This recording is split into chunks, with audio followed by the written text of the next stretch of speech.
بسم اللہ الرحمن الرحیم۔ السلام علیکم عزیز طلباء و طالبات، ہمارا آج کا لیکچر رسید نویسی پر مشتمل ہے۔ عزیز طلباء، رسید نویسی کی اہمیت و افادیت سے کسی بھی طور انکار نہیں کیا جا سکتا۔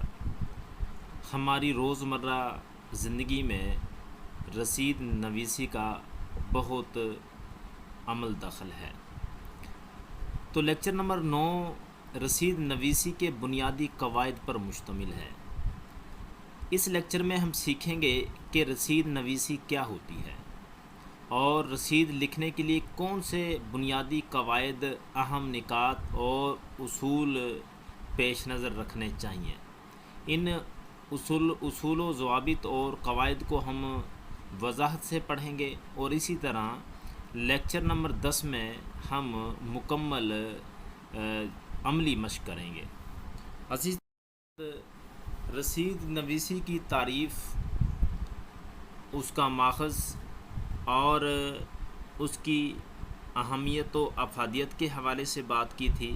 اب ہم دیکھیں گے کہ ایک مؤثر ترین رسید لکھنے کے لیے کون سے اہم نکات ہیں جو پیش نظر رکھنے ضروری ہیں۔ عزیزان گرامی، اصول نمبر 1، کسی بھی چیز کی رسید لکھتے ہوئے پہلی سطر پر درمیان میں باعث تحریر آن کے لکھا جاتا ہے۔ اصول نمبر 2، رقم کو لفظوں اور ہندسوں دونوں میں لکھنا چاہیے تاکہ کوئی فریق اس میں تبدیلی نہ کر سکے۔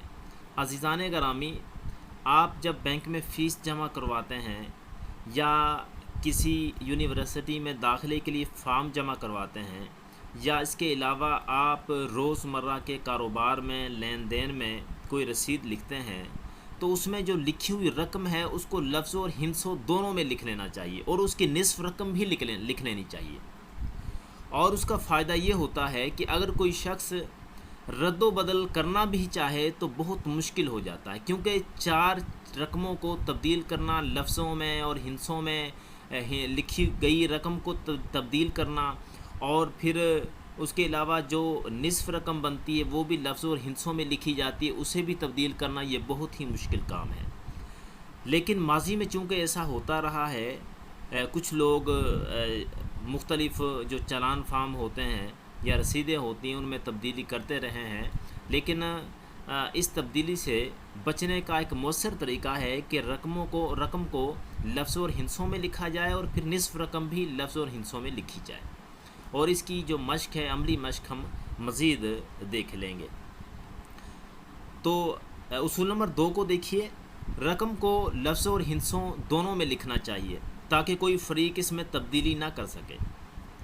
3، وصول ہونے والی چیز یا فروخت کی جانے والی چیز کی مکمل تفصیل لکھنی چاہیے تاکہ شک و شبہ کی گنجائش نہ رہے۔ مثال کے طور پہ اگر ہم ایک موبائل خریدتے ہیں تو اس کی تمام ایکسیسریز، اس کے جو پارٹس ہیں اس کے حوالے سے اس کے چیسی نمبر ہے، ماڈل نمبر ہے، کمپنی کا نمبر ہے، اس کی قیمت ہے اور اس کی جو مزید ایکسیسریز ہیں وہ تمام کی تمام لکھنا ضروری ہے۔ اسی طرح اصول نمبر 4 دیکھیں، رسید میں خرید و فروخت کرنے والے دونوں فریقوں کا ذکر کرنا چاہیے۔ مطلب یہ ہے کہ رسید میں جو سب سے پہلے رقم لکھی جاتی ہے، اس کے بعد وہ رقم کس وجہ سے کیوں دی گئی ہے اس کی وجہ لکھی جاتی ہے، اور اگر موبائل کے حوالے سے رسید ہے تو دونوں فریقوں کا ذکر کیا جاتا ہے اس میں۔ صرف مزید دیکھیے، صرف ایک فریق کے ذکر سے رسید ادھوری رہ جائے گی۔ یک طرفہ رسید کسی بھی طور قابل قبول نہیں ہے۔ مطلب یہ ہے کہ رسید اس وقت تیار کی جاتی ہے جب دونوں فریق، خریدنے والا اور فروخت کرنے والا، دونوں فریق موجود ہوتے ہیں اور دونوں فریقوں کی موجودگی میں رسید لکھی جاتی ہے اور ان کے دستخط کیے جاتے ہیں۔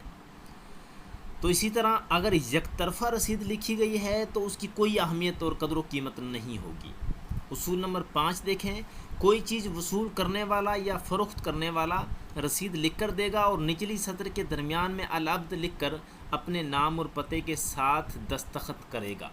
مراد یہ ہے کہ وہ شخص جو چیز وصول کرنے والا یا فروخت کرنے والا ہے وہ رسید لکھ کر دے گا، اور اس کی نچلی سطر کے درمیان میں العبد لکھ کے اپنے نام اور پتہ اور دستخط کرے گا، اور اس کے بعد دو جو ہے نا اس کے گواہ ہوتے ہیں۔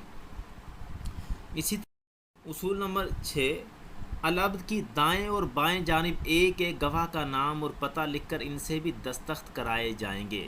مراد یہ ہے کہ جب رسید لکھی جاتی ہے تو دونوں فریقین وہاں موجود ہوتے ہیں، خریدنے والا بھی اور فروخت کرنے والا بھی، اور پھر جب رسید لکھی جاتی ہے تو درمیان میں العبد جو رسید لکھ کر دے رہا ہے، العبد میں کے نیچے وہ اپنے مکمل وضاحت لکھے گا، اپنا نام، پتہ اور دستخط۔ اسی طرح العبد کے دونوں طرف دائیں اور بائیں جانب دو گواہ لکھے جائیں گے، اور دو گواہ جو ہیں وہ ان کے نام اور پتہ جو ہے نا وہ لکھا جائے گا۔ اصول نمبر 7، گواہ نمبر کے نیچے یعنی آخر میں صفحہ کی دائیں جانب تاریخ درج کی جائے گی۔ اصول نمبر 8، رسید تحریر کرنے کے لیے چند اصطلاحات کو سمجھنا ضروری ہے۔ مثلا روپوں کے لیے مبلغ، مطلب یہ ہے کہ آپ جب رسید لکھتے ہیں تو رسید کے لیے چند اہم اصطلاحات ہیں جو مخصوص کر دی گئی ہیں رسید کے لیے۔ مثال کے طور پہ روپوں کا جہاں ذکر کیا جائے گا تو مبلغ لکھا جائے گا، مبلغ 5,000 روپے، یا مبلغ 50,000 روپے، یا مبلغ 1,00,000 روپے۔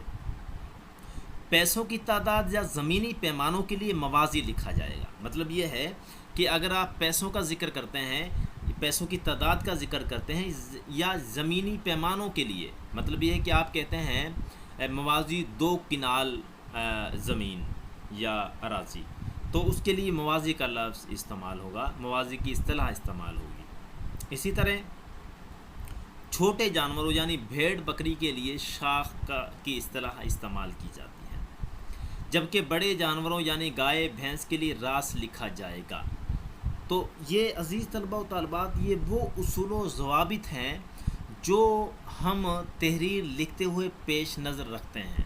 اگر مؤثر ترین رسید لکھنی ہے تو کم از کم یہ تمام جو قواعد و ضوابط اور اہم نکات ہیں اور بنیادی قواعد ہیں ان کو پیش نظر رکھنا چاہیے۔ تو آخر میں جو اصول نمبر 8 ہے اس پہ توجہ دینی ہے، اور یہ ذہن نشین کر لینے چاہیے تمام چیزیں، یہ جو اصطلاحات ہیں، تاکہ جب بھی رسید لکھیں تو وہ جو ہے نا ہمارے کام آئیں۔ ایک نمونہ دیا گیا، رسید کا نمونہ کیا ہوتا ہے؟ تو سب سے پہلے جیسا کہ میں نے پہلے عرض کی، باعث تحریر آن کے لکھا جائے گا، اس کے بعد نفس مضمون۔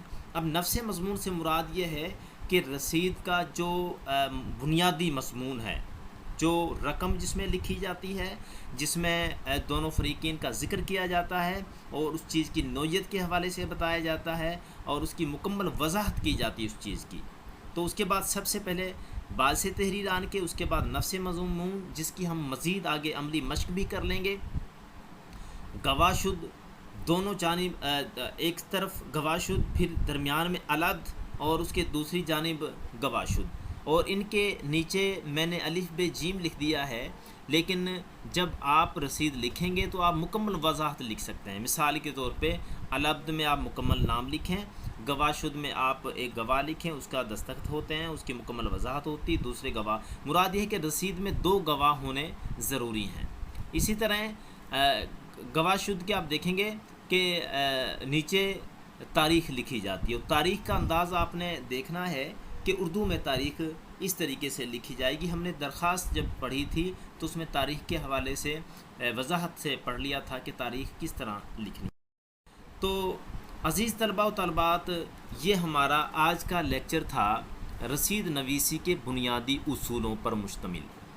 تو آپ یہ تمام بنیادی اصول اور اہم نکات جو ہیں ان کو ذہن نشین کر لیجئے گا، تاکہ مزید جب ہم عملی مشق کریں تو کم از کم آپ آسانی کے ساتھ وہ سیکھ سکیں گے۔ جب تک آپ بنیادی قواعد نہیں سیکھیں گے، بنیاد آپ کی مضبوط نہیں ہوگی، اس وقت تک آپ کے لیے آگے چلنا مشکل ہو جائے گا، کیونکہ یہ سوال یا رسید نویسی انتہائی اہم ہے۔ روزمرہ معمولات کے لیے، روزمرہ معاملات کے لیے، اور اسی طرح امتحانی نقطہ نظر کے حوالے سے دیکھا جائے تو تب بھی اہم ہے۔ تو آپ سے درخواست ہے کہ آپ کم از کم اس کے بنیادی اصول جو ہیں ان کو ذہن نشین کر لیجئے۔ دعاؤں میں یاد رکھیے گا۔ بہت شکریہ۔ اللہ حافظ۔